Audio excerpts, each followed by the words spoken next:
دوستو سورہ کوثر کی فضیلت اگر آپ سنیں گے تو آپ دھنگ رہ جائیں گے۔ ایک مرتبہ ہمارے نبی کریم صلی اللہ علیہ وآلہ وسلم کی آنکھ لگ گئی۔ پھر جب آپ نے اپنا سر مبارک اٹھایا تو آپ نے مسکراتے ہوئے ارشاد فرمایا کہ مجھ پر ابھی ایک سورت نازل ہوئی ہے۔ پھر آپ نے سورہ کوثر کی تلاوت شروع سے لے کر آخر تک کی اور فرمایا کہ کیا تم لوگ جانتے ہو کہ کوثر کیا ہے؟ تو صحابہ اکرام عرض کرنے لگے کہ یا رسول اللہ اور اللہ کا رسول ہم سے بہتر جانتے ہیں۔ تو ہمارے نبی پاک صلی اللہ علیہ وآلہ وسلم نے ارشاد فرمایا کہ وہ جنت میں ایک نہر ہے جس کا میرے رب نے مجھ سے وعدہ فرمایا ہے۔ اور دوستو اب سورہ کوثر کی فضیلت سنیے گا۔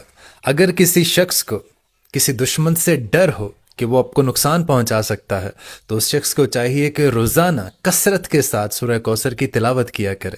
اللہ پاک اس کو دشمن کے ہر شر سے محفوظ رکھے گا۔ اور دوستو جو شخص سورہ کوثر کی ہر روز تلاوت کرتا ہے تو اللہ تعالیٰ اس انسان کے رزق میں اضافہ فرما دیتا ہے اور اس کے مال کو ہر بری نظر سے بچاتا ہے۔ اور دوستو اگر آپ کی شادی نہیں ہو رہی اور آپ چاہتے ہیں کہ میری شادی اس جگہ ہو جو میرے لیے بہتر ثابت ہو، یا جس شخص کو اگر آپ پسند کرتے ہیں آپ اسی کے ساتھ شادی کرنا چاہتے ہیں، تو کثرت کے ساتھ ہر روز سورہ کوثر پڑھنے کا معمول بنا لیجیے۔ انشاءاللہ تعالی اللہ کے فضل و کرم سے آپ کی شادی اپنے من پسند شخص کے ساتھ ہوگی یا وہاں پر ہوگی جو آپ کے لیے بہتر ثابت ہوگی۔ اور دوستو اگر آپ کے جسم کے کسی بھی حصے میں درد رہتا ہے تو آپ کو چاہیے کہ آپ زیتون کا تیل لیں اور 21 بار سورہ کوثر پڑھیں۔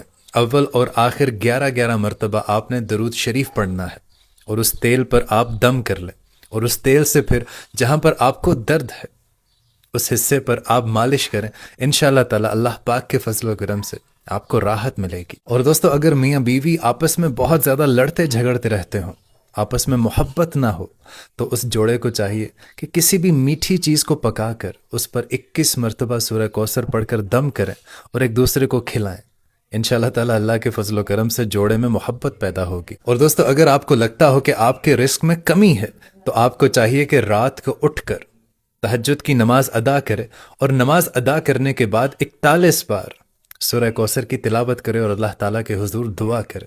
اور یہ عمل وہ 40 دن اگر لگاتار کر لے تو انشاءاللہ تعالی اللہ کے فضل و کرم سے اس کے رزق میں بڑھوتری ہوگی اور اس کے رزق میں برکت بھی ہوگی۔ اور دوستو اگر آپ نے کسی کا قرض دینا ہو اور آپ قرض کی وجہ سے بہت پریشان رہتے ہوں تو آپ کو چاہیے کہ ہر روز 40 مرتبہ سورہ کوثر کی تلاوت کیا کریں اور اول اور آخر 11 مرتبہ درود شریف پڑھا کریں۔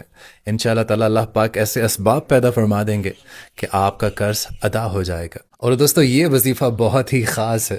اگر آپ بے اولاد ہیں، آپ کے ہاں کوئی اولاد نہیں ہے، تو جب آپ کی بیوی حیض کی ناپاکی سے پاک ہو جائے اور پاک ہونے کے 3 دن بعد دونوں میاں بیوی روزہ رکھیں اور افطاری سے پہلے 7 مرتبہ سورہ کوثر پڑھ کر دودھ پر دم کریں اور اسی دودھ سے دونوں میاں بیوی افطار کریں اور اسی رات حاجت جنابت کریں، تو انشاءاللہ تعالی اللہ کے فضل و کرم سے ان کا حمل ٹھہر جائے گا اور اللہ تعالی ان کو نیک اور صالحہ اولاد عطا فرما دے گا۔ اور دوستو بعض اوقات ایسا ہوتا ہے کہ ہم اللہ تعالیٰ سے اپنی جائز حاجات کو مانگ رہے ہوتے ہیں لیکن ہمیں لگتا ہے کہ اللہ تعالیٰ کے ہاں وہ دعا قبول نہیں ہو رہی۔ اگر آپ کی کوئی جائز حاجت ہے، آپ کی کوئی مراد ہے جو پوری نہیں ہو رہی، تو آپ کو چاہیے کہ مغرب کی نماز کے بعد 7 مرتبہ آپ نے سورہ کوثر کی تلاوت کرنی ہے اور اول اور آخر 4 مرتبہ آپ نے درود ابراہیمی کی تلاوت کرنی ہے اور اللہ کے حضور دعا کریں اور ہر روز کریں۔ انشاءاللہ تعالی اللہ کے فضل و کرم سے جلد از جلد وہ آپ کی جائز جو حاجت ہے اللہ تعالیٰ وہ مکمل کر دے گا۔ اور دوستو اگر آپ ایک طالب علم ہیں اور آپ چاہتے ہیں کہ آپ امتحانات میں اچھی کارکردگی کریں، اچھے نمبرز لے کر آئیں، تو آپ خوب محنت کریں۔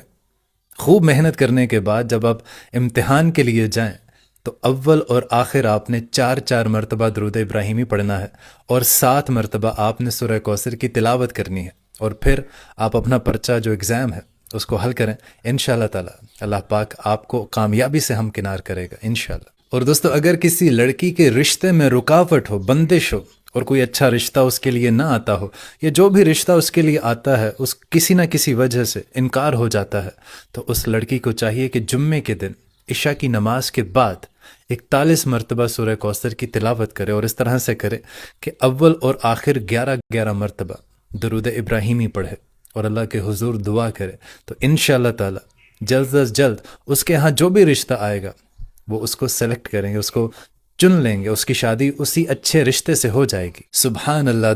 دوستو یوں تو قرآن پاک کا ایک ایک لفظ بابرکت ہے، لیکن اللہ تعالیٰ نے سورہ کوثر کو خاص رحمتوں اور برکتوں سے نازل فرمایا ہے۔ اللہ پاک ہمیں قرآن پاک کو پڑھنے اور سمجھنے کی توفیق عطا فرمائے، آمین۔